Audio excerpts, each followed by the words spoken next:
What's happening, y'all? Welcome to my Sunday portfolio update. I'm gonna give y'all a portfolio update like I do every week. I'm gonna talk about my plans coming up. We already know September is the worst month in the market, right? So let me give y'all the portfolio update, what I feel like is coming up, and moves I'm looking to make in my portfolio.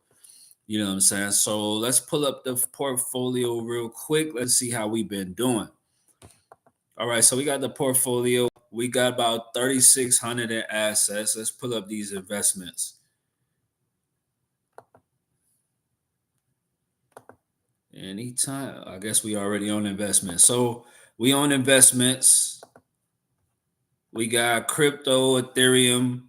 Y'all know I ain't too heavy into the crypto as of yet, but I would actually like to be real. I gotta upgrade my crypto holdings. You know what I'm saying? I need more Bitcoin. I need more Ethereum. Haven't picked up Solana yet, but Solana is on the shopping list as well. You know what I'm saying? Got a lot more crypto to pick up. But we on Nvidia. Let's see where we at. On Nvidia, we got $410 in profit, 57% of the portfolio. I like for my largest position in the portfolio to be 60 or better. If it drops to 54, that's when I get into buy more zone. So I got room to buy other stuff, but you know what I'm saying? My most recent purchase was Nvidia. I got a total of 12 shares, right? So of course, Nvidia, that's my main play. You know what I'm saying? The main play is gonna hold you down. That's the one that needs to be the biggest part of your portfolio. So you know what I'm saying? Once you find your main play, you let the main play do all the running, do all the work. But you do need diversification, which the S&P 500 is well diversified. For most people, it's the only investment you need. Look at this. Our dollar cost average $20 every 2 weeks into the S&P 500. We got a total of 334, so not a whole share. We got about 0.54 shares. 9% of the portfolio up $34. This is the secret hack to investing that most people should take this route. But for all my followers, if you watch the majority of these portfolio updates, you could blow the S&P 500 out of the water, right? So in this video, I'm gonna go over some other ETFs for my passive investors, but because there's things out there better than the S&P 500. The S&P 500 is just the safest and most balanced, but there's other things that's out there that's better. Let's look at Robinhood and let's look at Alibaba, because I know Chinese stocks been going crazy, right? So we got Robinhood. I got about a share. You know what I'm saying? A little point 0.9 share of Robinhood. I do want to increase the amount of Robinhood I got in the account. I got an average of what? I got an average of 110. What's Robinhood at? I got an average of 110. Robinhood is at 124. I like it. I like it. I like it. United Healthcare, y'all already know United Healthcare has been going crazy. You already know United Healthcare has been going crazy. So we're gonna look at Alibaba and then we're gonna look at United Healthcare. Then I'm gonna get into two ETFs that can outperform the S&P 500. If you wanted to invest in that alone, you know what I'm saying? Do you? But I will be using it personally as diversification, right? So come on now. I'm gonna need you to act right.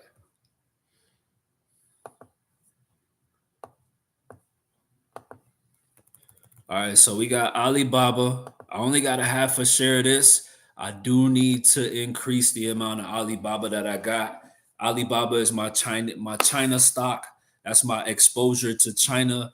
We know just based off of past history and the way things are looking that China will be the next world power. So we're jumping ahead of it. Look at Alibaba year to date is up 93%. Nvidia ain't even up that much year to date. Apple is not up that much year to date. Amazon is not up that much year to date. Like only other stock in America that's up that much year to date is probably Robinhood and Palantir. So Alibaba, man, we got about zero point 0.5 shares and up $12. I got an average of 143 per share, and Alibaba is already at 163.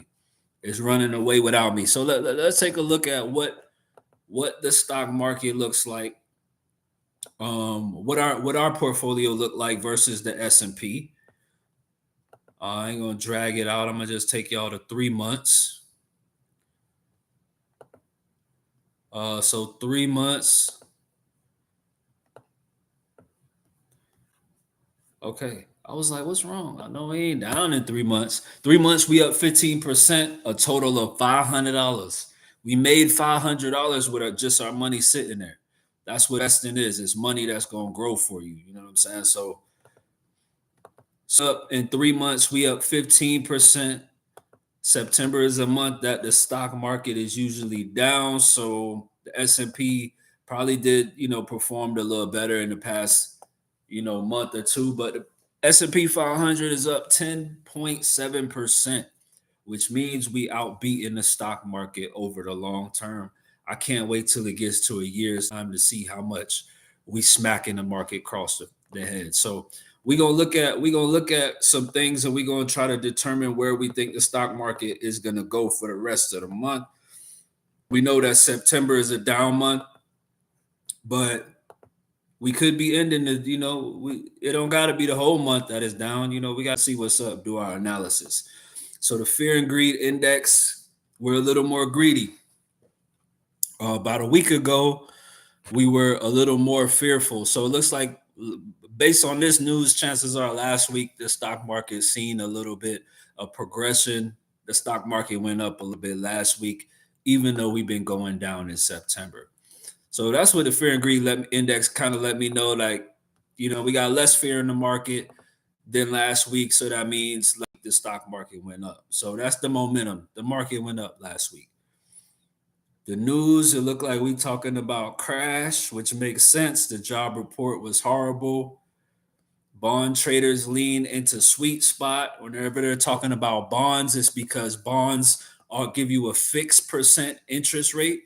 So if the stock market average is 12%, but in September it's going to be down, bonds become more attractive because you could get a fixed rate of return.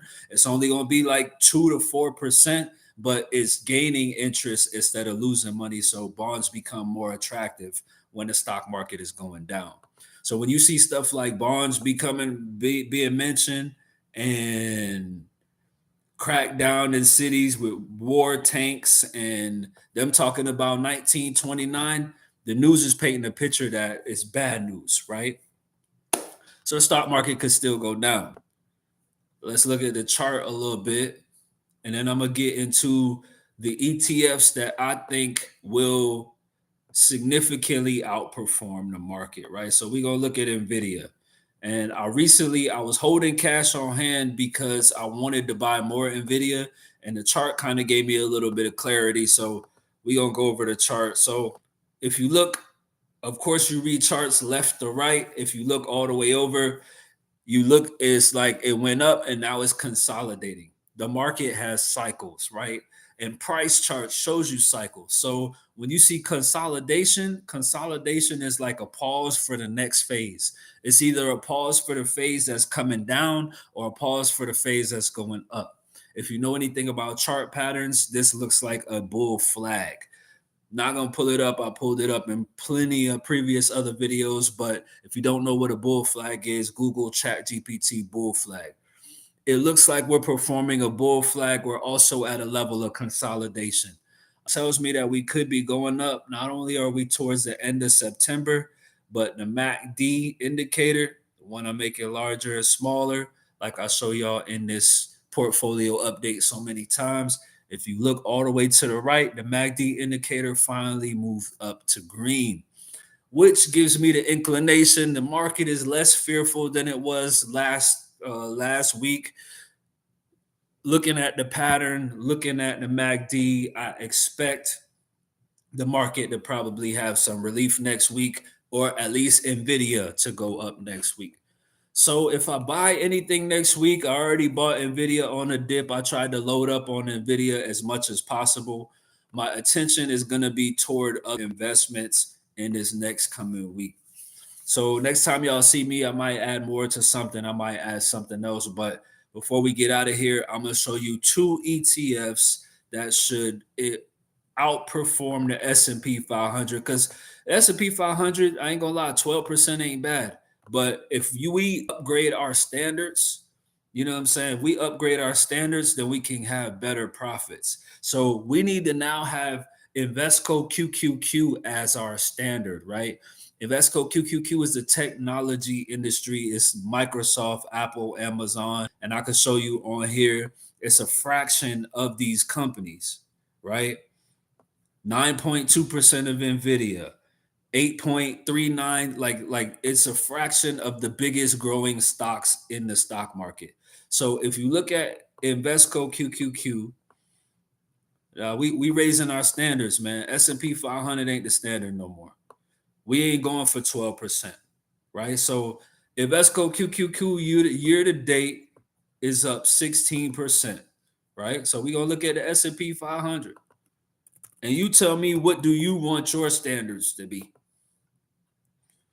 We're going to change the standards, okay? The S&P 500 year to date is up 12%.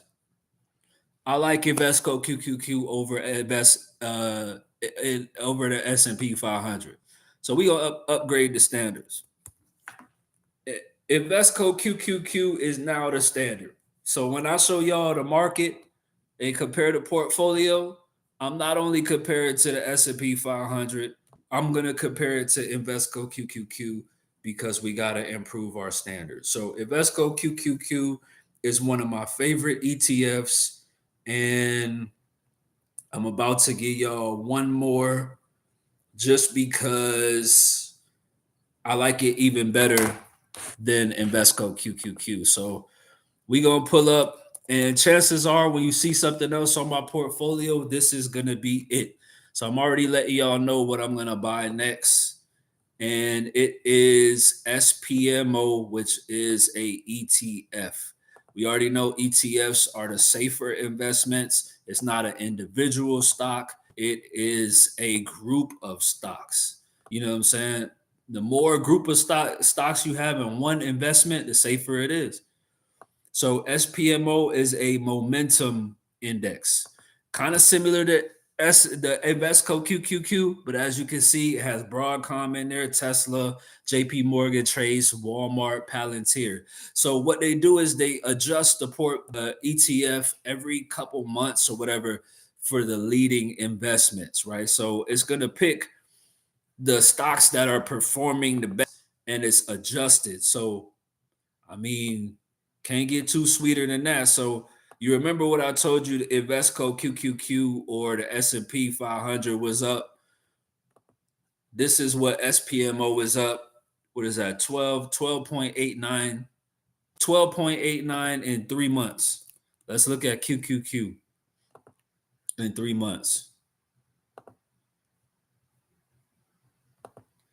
And QQQ 12.6. So SPMO is beating Invesco QQQ, but Invesco QQQ is also beating the S&P 500. Those are two excellent ETFs, most likely guaranteed to beat the S&P 500 over a long period of time. So we are upgrading our standards. We are not settling for the 12% per year. We're going to outpace that. And I just showed y'all two ETFs. If you were to only invest in those two, then you would outperform the market just by only putting your money into SPMO, and Invesco QQQ.